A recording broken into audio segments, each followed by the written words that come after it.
जैन विद्यार्थी मित्रांनो, पोलीस अधीक्षक नागपूर जिल्हा पोलीस नागपूर ग्रामीण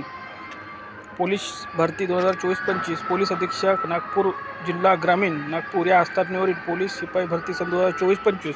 मध्ये लेखी परीक्षेस पात्र झालेल्या उमेदवारांची लेखी परीक्षा दिनांक 15/3/2026 रोजी सकाळी 11 वाजता यशवंतराव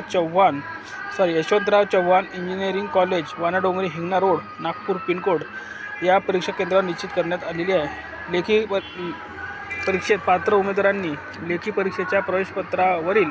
सूचनांचे काटेकोरपणे पालन करावे. तसेच लेखी परीक्षेचे ठिकाणी प्रवेशपत्रावर दिलेल्या वेळेच्या अगोदर सकाळी 7 वाजता मैदानी चाचणीच्या वेळी देण्यात आलेले प्रवेशपत्र व लेखी परीक्षेचे प्रवेशपत्र असे दोन्ही प्रवेशपत्र तसेच स्वतःचे 2 पासपोर्ट साईज आकाराचे फोटोसहित न चुकता उपस्थित रिपोर्टिंग राहतील म्हणते.